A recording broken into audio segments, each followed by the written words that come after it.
നമസ്കാരം, എല്ലാ സജ്ജനങ്ങൾക്കും സന്ധ്യാദീപത്തിലേക്ക് സ്വാഗതം.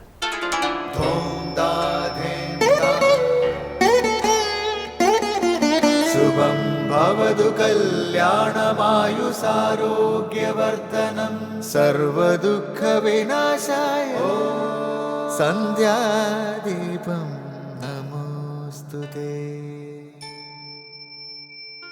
നാമം ജപായനം പുണ്യം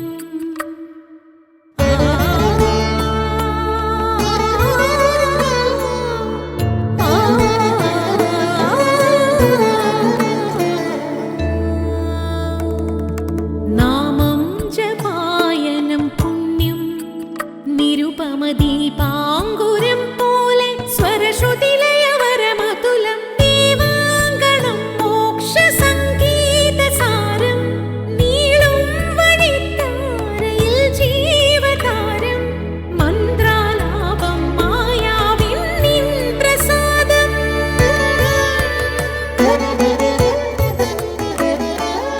ഇരുൾ നീങ്ങിയുണരുന്ന തെളിനാളദീപം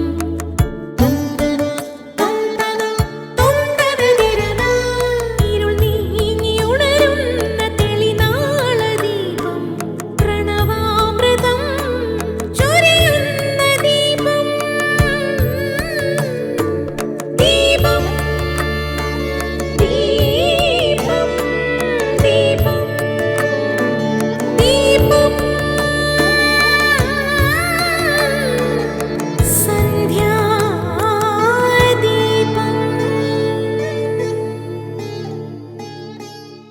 പ്രകൃതിയുടെ നിശബ്ദ പ്രാർത്ഥനയിൽ മനുഷ്യ മനസ്സ് ലയിക്കുന്നതാണ് ശബരിമല തീർത്ഥാടനം. അതിന് വ്രതശുദ്ധിയുടെ പവിത്രതയും കൂടി ചേരുന്നു. പഞ്ചശുദ്ധികളുടെ സംഗമമാണ് വ്രതങ്ങൾ. പുണ്യസഞ്ചയനം, ആഗ്രഹ സാഫല്യം, പാപനാശം തുടങ്ങി നിരവധി ലക്ഷ്യങ്ങളാണ് വ്രതങ്ങൾക്കുള്ളത്. ഹൈന്ദവ സംസ്കാരത്തിൽ ഏറ്റവും പ്രാധാന്യമേറിയ വ്രതമാണ് മണ്ഡലകാലം. ശ്രീ ധർമ്മശാസ്താവിൻ്റെ പ്രീതിക്കായി അനുഷ്ഠിക്കുന്ന ഈ വ്രതത്തെ ശബരിമല വ്രതമെന്നും പറയുന്നു.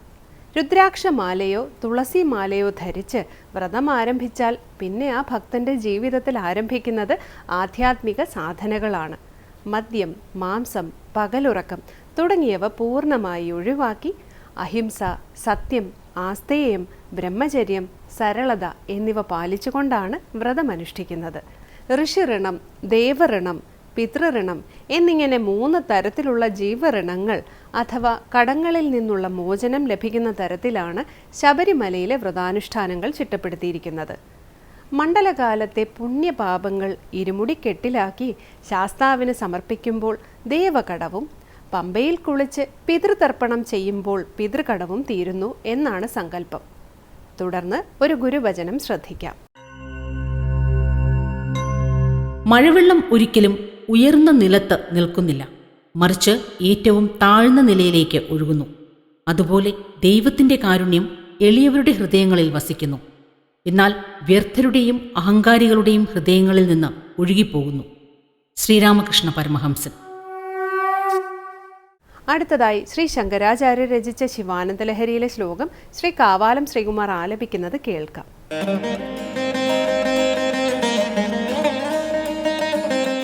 മാർഗാവർത്തിതപാദുക പശുപതേരംഗസ്യ കൂർച്ചായത്തെ ഗണ്ഡൂഷാംബുനിഷേചനം പുരരിപോർദിവ്യാഭിഷേകായത്തെ കിഞ്ചിത് ഭക്ഷിതമാംസശേഷകബളം നവ്യോപഹാരായത്തെ ഭക്തി കിം ന കരോത്യഹോ വനചരോ ഭക്താവതം സായത്തെ.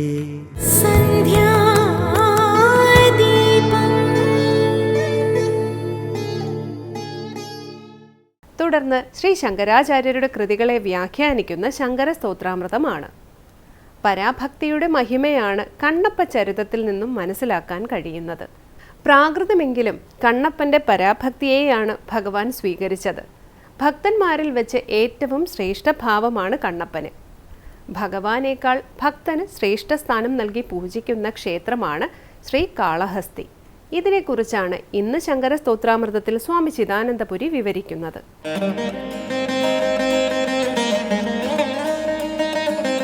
ശ്രീ ശങ്കര സ്തോത്രകൃതികളിൽ ശിവാനന്ദലഹരിയിൽ 63-ാമത്തെ ശ്ലോകമാണ് നമ്മൾ ശ്രദ്ധിക്കുന്നത്. അവിടെ 61-ാം ശ്ലോകത്തിൽ ഭക്തിയെ പറഞ്ഞ്, അതായത് ചേതോവൃത്തി പൂർണ്ണമായി ഭഗവത്പാദത്തിൽ ഉറച്ചു നിൽക്കുന്നതാണ് ഭക്തി എന്ന് പറഞ്ഞ്, ഭക്തിയാകുന്ന മാതാവ് ഭക്തനെ രക്ഷിക്കുന്നു എന്ന് വിസ്തൃതമായി പ്രതിപാദിച്ച് ഭക്തി മഹിമയെ പറയുകയാണ്. ഇവിടെ ശിവഭക്ത വിജയത്തിൽ വർണ്ണിക്കപ്പെട്ട കണ്ണപ്പനുമായി ബന്ധപ്പെട്ട ചരിതമാണ്. അതിനെ ആലംബമാക്കിയിട്ടാണ് ഈ ശ്ലോകം. ഇവിടെ ആദ്യം പറയുന്നത് മാർഗാവർത്തിത പാദുകാ പശുപതേഹേ അംഗസ്യ കൂർച്ചായതേ എന്നാണ്. മാർഗത്തിൽ വഴിയിൽ നടന്ന് തേഞ്ഞു പോയ അല്ലെങ്കിൽ തേഞ്ഞ പാദുകം ഭഗവാന്റെ അംഗത്തിൽ കൂർച്ഛസ്ഥാനമാകുന്നു. കൂർച്ഛസ്ഥാനം നെറ്റിയിൽ 2 പുരികങ്ങൾക്കും മധ്യത്തിലുള്ള സ്ഥാനമാണ്. ഇതെന്താണ് ഇങ്ങനെയൊരു കൽപ്പന? ഒന്ന്, ഭഗവാന്റെ വിഗ്രഹത്തെ അലങ്കരിക്കാൻ വേണ്ടി കണ്ണപ്പൻ ചെയ്തതാണ്, തൻ്റെ പാദുകത്തെ വെച്ചത്. ഇനി വേറെയും ഒരു പക്ഷമുണ്ട്, അതും പറയാം. വനചരനായ കണ്ണപ്പൻ ശിവഭക്തൻ, വനത്തിൽ ശിവലിംഗത്തെ ഉപാസിക്കുന്നവൻ.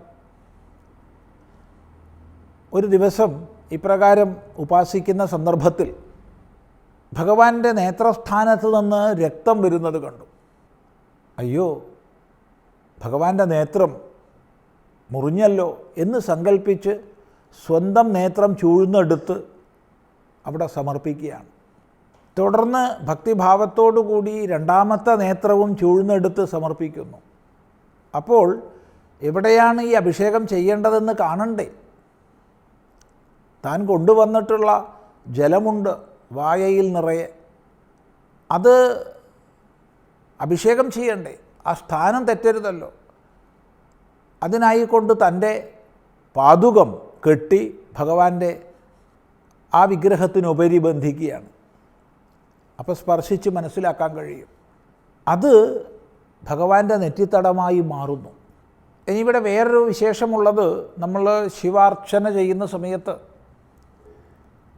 ശ്രീരുദ്രം ചൊല്ലിക്കൊണ്ട് ശിവപൂജ, ശിവാർച്ചന, ശിവാഭിഷേകം ചെയ്യുന്നു. ആ സന്ദർഭത്തിൽ കലശത്തിൽ നമ്മൾ ജലം പൂർണ്ണമാക്കി അതിൽ ദർഭ കൊണ്ട് നിർമ്മിച്ച കൂർച്ഛസ്ഥാനം സങ്കൽപ്പിച്ച് അനന്തരം പൂർണ്ണമായി ശ്രീരുദ്ര പാഠം ചെയ്യുന്നു. ശ്രീരുദ്ര പാഠാനന്തരം ആ ദർഭ കൊണ്ട് നിർമ്മിതമായത് കൂർച്ചയായി കൽപ്പിച്ച് ഭഗവാന്റെ വിഗ്രഹത്തിന് മുകളിൽ ചാർത്തുന്നു. എന്നിട്ടാണ് ആ മന്ത്രഭൂതമായ ജലം അഭിഷേകം ചെയ്യുന്നത്. ഇതേപോലെ ഈ പാദുകം കൂർച്ഛസ്ഥാനമാവുകയാണ്. തൻ്റെ വായയിൽ നിറച്ചു കൊണ്ടുവന്നിട്ടുള്ള വെള്ളം അത് ദിവ്യമായ അഭിഷേകമായി തീരുകയാണ്. പരാഭക്തിയുടെ ഭാവമാണ് അവിടെ കണ്ണപ്പനിലുള്ളത്. താൻ തന്നെ ഭക്ഷിച്ച് ഒരല്പം കടിച്ചു നോക്കി നല്ലതെന്ന് ബോധിച്ചിട്ടുള്ള മാംസക്കഷ്ണം, ഇറച്ചിക്കഷ്ണം അത് ഭഗവാന് സമർപ്പിക്കുകയാണ്, നിവേദിക്കുകയാണ്. നവ്യമായ ഉപഹാരമായിട്ടത് തീരുന്നു. ഭഗവാൻ അങ്ങനെ സ്വീകരിക്കുന്നു. ഇവിടെ അശുദ്ധമാണ് ജലമെന്നുള്ളതല്ല, ഭക്തിഭാവം കൊണ്ട് സമർപ്പിക്കപ്പെട്ടതാണ്. ഇത്രയും പറഞ്ഞിട്ട് ഭക്തി കിന്ന കരോത്യഹോ, ഭക്തി എന്താണ് ചെയ്യാത്തത്? വനചരഹ ഭക്താവതംസായതേ, വനചരൻ വനത്തിൽ ചരിക്കുന്നവനാണ്. അയാൾക്ക് വൈദികമായിരിക്കുന്ന വിധാനങ്ങളെയോ മന്ത്രങ്ങളെയോ ക്രിയകളെയോ ഒന്നും അറിയില്ല. പക്ഷെ ഒന്ന് മാത്രമുണ്ട്, തികഞ്ഞ ഭക്തിയുണ്ട്. സകല വിധിവിധാനങ്ങൾക്കും ഉപരിയുള്ള സമർപ്പണാത്മകമായ ഭക്തിയുണ്ട്. ആ ഭക്തിയുടെ പൂർണ്ണതയിൽ 2 കണ്ണുകളും അയാൾ ചൂഴ്ന്നെടുത്ത് സമർപ്പിക്കുകയാണ്. ആ ഭക്തിപൂർവമാണ് താൻ നടന്ന് തേഞ്ഞ ചെരുപ്പ് കൂർച്ഛമാക്കിയത്. അനന്യഭാവമാണ്. ആ ഭക്തിഭാവത്തിലാണ് താൻ കവിൾക്കൊണ്ട ജലം അഭിഷേകത്തിന് ഉപയോഗിച്ചത്.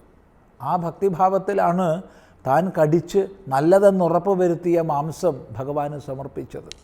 അപ്പോൾ ഈ ഭക്തിമഹിമ കൊണ്ട് എന്തുണ്ടായി? ഈ വനചരഹ ഭക്താവതംസായതേ, ഭക്താവതംസമായി, ഭക്തന്മാർക്ക് അവതംസമായി തീർന്നു. ഭക്തന്മാരിൽ വെച്ച് ഏറ്റവും ശ്രേഷ്ഠഭാവത്തെ പ്രാപിച്ചു. ആ ശ്രേഷ്ഠഭാവത്തിൻ്റെ അനുഭവം ശ്രീകാളഹസ്തിയിൽ ഭഗവാന് ഉപരിയുള്ള സ്ഥാനത്താണ്. ശ്രീകാളഹസ്തീശ്വരനായ ഭഗവാനും ഉപരിയുള്ള സ്ഥാനത്താണ് കണ്ണപ്പൻ ഇന്നും സ്ഥാനമുള്ളത്. ഭഗവാൻ ഉപരി ഭക്തനെ പൂജിക്കുന്ന സമ്പ്രദായം നമുക്ക് ശ്രീകാളഹസ്തിയിൽ കാണാം, ഇന്നും കാണാം. അതാണ് ഭക്താവതംസമായി തീരുന്നു വനചരൻ. എല്ലാ വിധിവിധാനങ്ങൾക്കും അപ്പുറത്തുള്ള പരാഭക്തിയുടെ മഹിമയാണ് ഇവിടെ ഈ ശ്ലോകത്തിൽ വിളംബരം ചെയ്യപ്പെട്ടിട്ടുള്ളത്. ഏതായാലും തുടർന്ന് നമുക്ക് അടുത്ത പ്രാവശ്യം ശ്രദ്ധിക്കാം.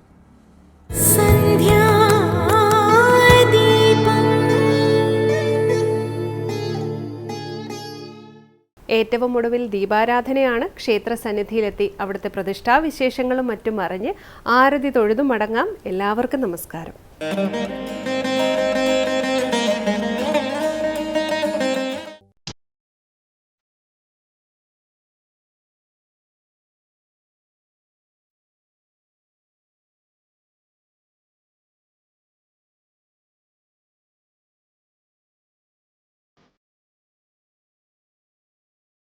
വനനീലിമയുടെ നിഗൂഢ സൗന്ദര്യം വഴിഞ്ഞൊഴുകുന്ന പാവന വീഥികളാണ് ആര്യങ്കാവ് ശ്രീ ധർമ്മശാസ്താവിൻ്റെ തിരുസന്നിധി തേടിയെത്തുന്ന ഏതൊരു ഭക്തനെയും സ്വാഗതം ചെയ്യുന്നത്.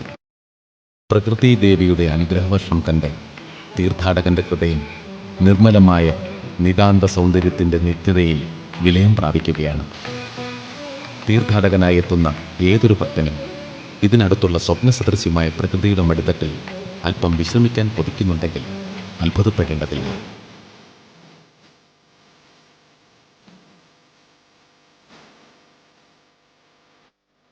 ഇതാണ് പ്രസിദ്ധമായ പാലരുവി വെള്ളച്ചാട്ടം. പാറക്കെട്ടുകൾക്ക് മുകളിൽ നിന്നും ഒഴുകിയെത്തുന്ന ജലപ്രവാഹം ഒരു നിമിഷം നിന്ന് ഏതാണ്ട് 300 അടി താഴ്ചയിലേക്ക് എടുത്തു ചാടുന്ന കാഴ്ച അവിസ്മരണീയമാണ്. ഈ വെള്ളച്ചാട്ടത്തിൻ്റെ സൗന്ദര്യം ആവോളം നുകർന്ന് ആ ജലധാരയുടെ പുണ്യം മനസ്സിലും ശരീരത്തിലും നിറച്ച് സാഷ്ടാംഗ സ്നാനം നടത്തി നാം ആര്യങ്കാവ് ശ്രീ ധർമ്മശാസ്താവിൻ്റെ സന്നിധി തേടി യാത്ര തുടരുകയാണ്.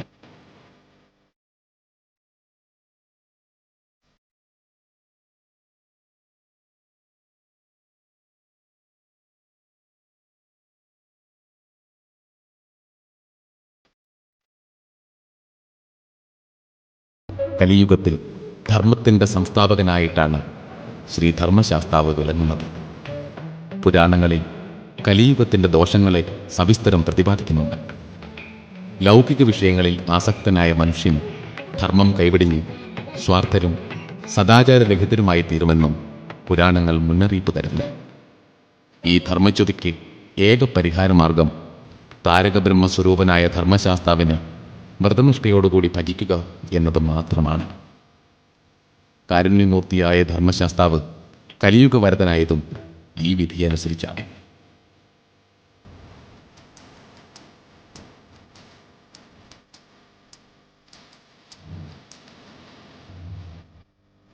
റോഡ് നിരപ്പിൽ നിന്നും ഏതാണ്ട് 35 അടി താഴ്ചയിലാണ് ആര്യങ്കാവ് ക്ഷേത്രം സ്ഥിതി ചെയ്യുന്നത്.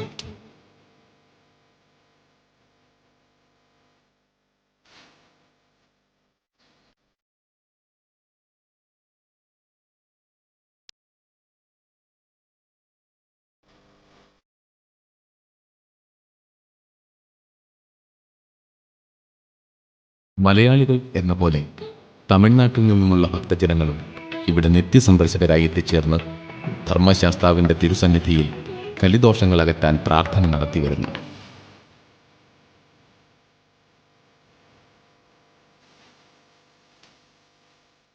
തികച്ചും പൗരാണികമായ ഒരു ക്ഷേത്ര സംസ്കാരത്തിൻ്റെ നീക്കിയിരുപ്പുകൾ ഇപ്പോഴും നമുക്ക് ആര്യങ്കാവിലെ ക്ഷേത്രസന്നിധിയിൽ ദർശിക്കാവുന്നതാണ്. പഴയ രാജവാഴ്ചയുടെ പ്രതാപൈശ്വര്യങ്ങൾ വെന്നിക്കൊടി പാറിയ ചരിത്രത്തിൻ്റെ ശിലാലിഖിതങ്ങൾ ഈ ക്ഷേത്ര സമുച്ചയത്തിൽ നിന്നും വായിച്ചെടുക്കാം. ദേശവും ഭാഷയും അതിർവരമ്പുകളല്ലാതാവുകയും വിശ്വാസത്തിൻ്റെയും ആചാരങ്ങളുടെയും താമരനൂലുകൊണ്ട് കോർത്തിണക്കിയ നാട്ടുരാജ്യങ്ങളുടെയും രാജാക്കന്മാരുടെയും സ്നേഹത്തിൻ്റെ കഥയും ആര്യങ്കാവ് ക്ഷേത്രത്തിൻ്റെ ഐതിഹ്യങ്ങളെ കാണാം. ഭക്തിയുടെയും അനുഷ്ഠാനങ്ങളുടെയും പേരിൽ സമൂഹത്തെ ഒന്നാക്കി മാറ്റാൻ പോന്ന മഹത്തായൊരു സംസ്കാരത്തിൻ്റെ ഗരിമ വിളിച്ചോതുകയാണ് പാവനമായ ഈ ക്ഷേത്രസന്നിധി. സൗരാഷ്ട്രയിൽ നിന്നും തമിഴ്നാട്ടിൽ കുടിയേറിപ്പാർത്ത ബ്രാഹ്മണർ തിരുവിതാംകൂർ രാജാവിന് പട്ടുവസ്ത്രങ്ങൾ വിൽക്കാൻ കൊണ്ടുവന്നിരുന്നതും ഈ വഴിയായിരുന്നു. ഒരു ദിവസം സൗരാഷ്ട്ര ബ്രാഹ്മണനായ കച്ചവടക്കാരൻ പുഷ്കല എന്നു പേരായ കന്യകയായ തൻ്റെ മകളെയും കൂട്ടി പട്ടുവസ്ത്രങ്ങൾ വിൽക്കാൻ തിരുവിതാംകൂർ രാജകൊട്ടാരത്തിലേക്ക് യാത്രയായി. യാത്രാമധ്യേ ആര്യങ്കാവ് ശ്രീ ധർമ്മശാസ്ത്ര സന്നിധിയിൽ അവർ രാത്രി കഴിച്ചുകൂട്ടി.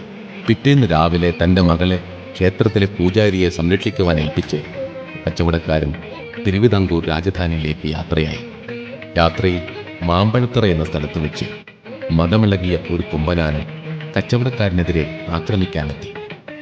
ഭയം കൊണ്ട് പരവശനായ കച്ചവടക്കാരൻ സർവവും മറന്ന് അയ്യപ്പ സ്വാമി രക്ഷിക്കണേ എന്ന് വിലപിച്ചു. ഉടൻ തന്നെ വേട്ടക്കാരൻ്റെ രൂപത്തിൽ ഒരു യുവാവ് അവിടെ പ്രത്യക്ഷപ്പെടുകയും ആനയെ വിരട്ടി ഓടിക്കുകയും ചെയ്തു. തൻ്റെ ജീവൻ രക്ഷിക്കാനെത്തിയ യുവാവിൽ താല്പര്യം തോന്നിയ കച്ചവടക്കാരൻ കൈവശമുള്ള ഭാണ്ഡത്തിൽ നിന്ന് ഏറ്റവും വിലപിടിപ്പുള്ള ഒരു നീലപ്പട്ട് അദ്ദേഹത്തിന് സമ്മാനിച്ചു.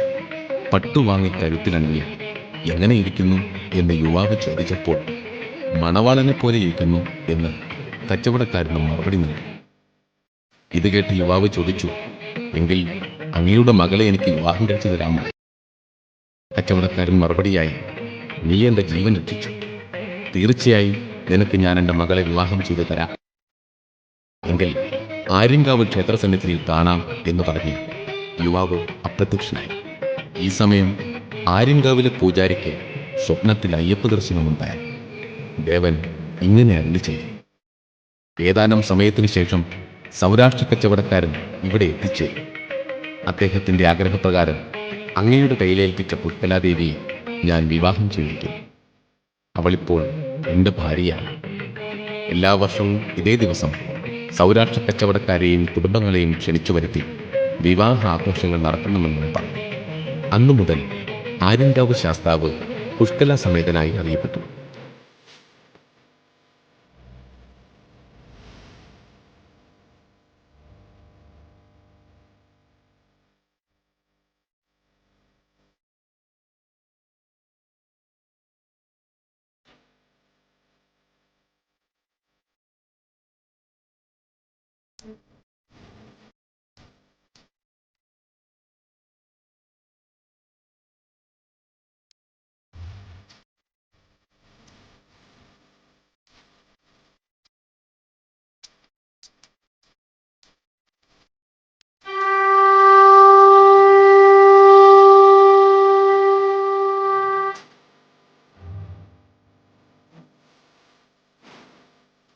ആര്യതാതനായ ധർമ്മശാസ്താവിൻ്റെ നാമവുമായി ബന്ധമുള്ളതിനാലാണ് ആര്യങ്കാവ് എന്ന പേരുണ്ടായത്. കിഴക്ക് ദർശനമായാണ് ശാസ്താവ് ഇവിടെ കുടികൊള്ളുന്നത്. ആര്യങ്കാവ് ക്ഷേത്രത്തിന് കിഴക്ക് കുറ്റാലം ശിവക്ഷേത്രം സ്ഥിതി ചെയ്യുന്നു. കുറ്റാലം ശിവനെ നോക്കി ചിന്മുദ്രയോട് കൂടിയാണ് ഇവിടെ ശാസ്താവിൻ്റെ അധിവാസം. മതഗജത്തെ അടക്കി നിർത്തിയ ദേവനായതുകൊണ്ട് ആ ഭാവവും ഇവിടെയുണ്ട്. സാധാരണ ക്ഷേത്രങ്ങളിൽ കണ്ടുവരുന്ന താന്ത്രിക വിധികൾ പൂർണ്ണരൂപത്തിൽ ഇവിടെ നിറവേറ്റപ്പെടുന്നില്ല. അഷ്ടബന്ധമുറപ്പിച്ച പീഠപ്രതിഷ്ഠകൾ ഒന്നും തന്നെ ഇവിടെ ഇല്ല എന്നതാണ് പ്രത്യേകത. കാലങ്ങൾക്ക് മുമ്പേ മഹാക്ഷേത്രമായിരുന്നു ഇവിടമെന്ന് പഴമക്കാർ പറയുന്നു. പിന്നീട് തിരുവിതാംകൂർ രാജാവിൻ്റെ സഹായത്തോടുകൂടി നിർമ്മിച്ചതാണ് ഇന്നു കാണുന്ന ക്ഷേത്രസന്നിധി. പരിവാര പ്രതിഷ്ഠകളും കൊടിമരവും ഇവിടെയില്ല. ശീവേലിയും പൂജാവിധിയിലില്ല. വെട്ടിക്കവല കോക്കുളത്തു മഠത്തിനാണ് ഇവിടെ തന്ത്രത്തിന് അധികാരമുള്ളത്. നടയ്ക്ക് നേരെയല്ല ഇവിടുത്തെ വിഗ്രഹം കുടികൊള്ളുന്നത്. വലതു മൂലയിലേക്ക് അല്പം ചരിഞ്ഞിരിക്കുന്ന നിലയിലാണ്. 10ാമതേ ദിവസം സൂര്യരശ്മി പ്രതിഷ്ഠയ്ക്ക് നേരിൽ പതി. പരശുരാമ പ്രതിഷ്ഠയിൽ ഉച്ചയ്ക്ക് മാത്രമേ അഭിഷേകം നടത്താറുള്ളൂ. 10നും 55നും മധ്യേ പ്രായമുള്ള സ്ത്രീകൾക്ക് ശ്രീകോവിലിൽ പ്രവേശനം അനുവദിക്കാറില്ല എന്നതും ഇവിടുത്തെ മറ്റൊരു പ്രത്യേകതയാണ്. ഉച്ചപൂജയ്ക്ക് ഇവിടെ മാത്രം കാണുന്ന ഒരാചാരമാണ് തേവാരപ്പാട്ട്. ആര്യങ്കാവ് ശാസ്താവിന്റെ കീർത്തികളാണ് തേവാരപ്പാട്ട്.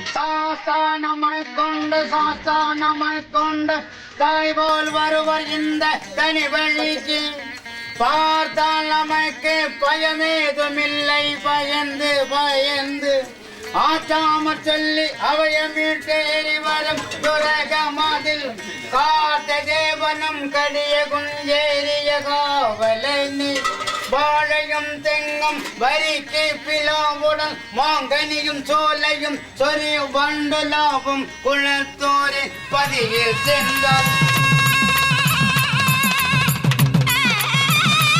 ശാസ്താവിന്റെ വിവാഹാഘോഷ ചടങ്ങുകളാണ് തൃക്കല്യാണ മഹോത്സവത്തിൽ നടക്കുന്നത്.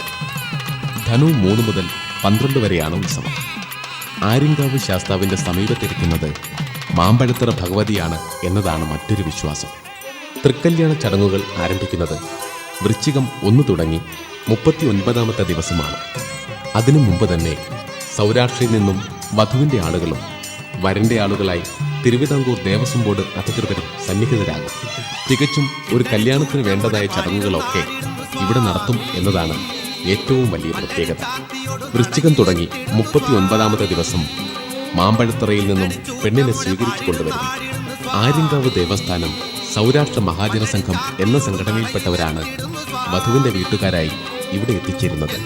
വധുവിനെ സ്വീകരിച്ചു കൊണ്ടുവന്നതിന് ശേഷം മണ്ഡപത്തിൽ വെച്ച് പാണ്ഡ്യൻ മുടിപ്പ് എന്ന ചടങ്ങ് നടക്കും. ദേവന്റെയും ദേവിയുടെയും വിവാഹ നിശ്ചയമാണ് പാണ്ഡ്യൻ മുടിപ്പ്. വിവാഹ നിശ്ചയത്തിൽ വരന്റെ വീട്ടുകാർ വധുവിന് പണം നൽകുന്ന ചടങ്ങാണ് ഇത്. തിരിച്ച് വധുവിന്റെ വീട്ടുകാർ വരനും പണം നൽകും. വളരെ ആഘോഷപൂർവമാണ് ഈ ചടങ്ങ് നടക്കുന്നത്. ഈ ചടങ്ങുകൾക്ക് ശേഷം കല്യാണപ്പെണ്ണ് കതിർമണ്ഡപത്തിലെത്തും. കല്യാണം നടക്കാൻ ഏതാനും നിമിഷം ബാക്കി നിൽക്കെ പെൺകുട്ടി ഋതുമതിയാവുകയും വിവാഹം മുടങ്ങുകയും ചെയ്യും. പെൺകുട്ടി ഋതുമതിയായതിന്റെ തെളിവായി പൂജാരി ചുവന്ന പട്ടെടുത്ത് വിവാഹത്തിൽ സന്നിഹിതരായവരെ കാണിക്കുകയും ചെയ്യുന്നു. അടുത്ത വർഷം വീണ്ടും ഇതേ സമയം വിവാഹം നടത്താം എന്ന വ്യവസ്ഥയിൽ വധൂവരന്മാരുടെ വീട്ടുകാർ പിരിയുകയായി. ഓരോ വർഷവും ഈ ചടങ്ങ് ആവർത്തിച്ചുകൊണ്ടേയിരിക്കും.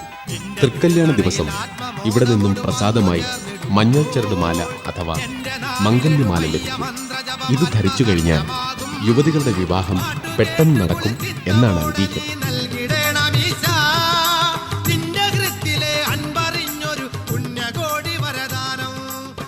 ആര്യങ്കാവിൽ ഉത്സവമായ തൃക്കല്യാണ ചടങ്ങുകളിൽ 8 ദിവസം ദേവൻ ഓരോ വാഹനങ്ങളിലായി ക്ഷേത്രത്തിന് വലം വയ്ക്കും.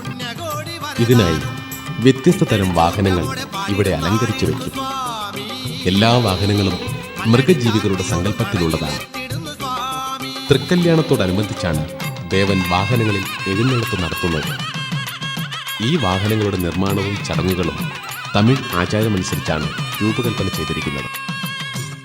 കാളവാഹനത്തിൽ ദേവനും പൂങ്കോയിൽ വാഹനത്തിൽ ദേവിയും എഴുന്നള്ളിയാണ് വിവാഹമണ്ഡപത്തിലേക്ക് വധൂവരന്മാർ പ്രവേശിക്കുന്നത്. ക്ഷേത്രത്തിന്റെ പടികൾ ഇറങ്ങി ചെല്ലുമ്പോൾ ഉപദേവന്മാരായി നാഗപ്രതിഷ്ഠയും തൊട്ടടുത്ത് കറുപ്പസ്വാമിയും കറുപ്പായിയമ്മയും ദർശനം നൽകുന്നു. അയ്യപ്പസ്വാമിയുടെ അനുചരനാണ് കറുപ്പസ്വാമി.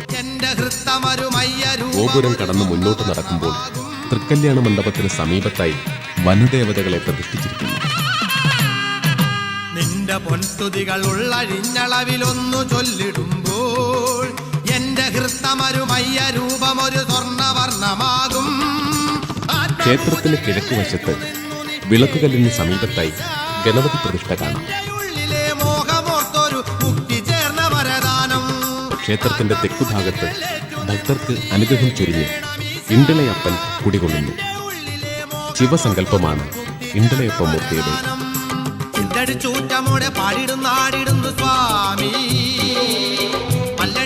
പുഷ്കല സമേതനായ ആര്യങ്കാവ് ശ്രീ ധർമ്മശാസ്താവിനെ വണങ്ങി തങ്ങളുടെ അഭീഷ്ടങ്ങൾ സാധിച്ച് ഭക്തജനങ്ങൾ നിർവൃതി അടയുന്നു.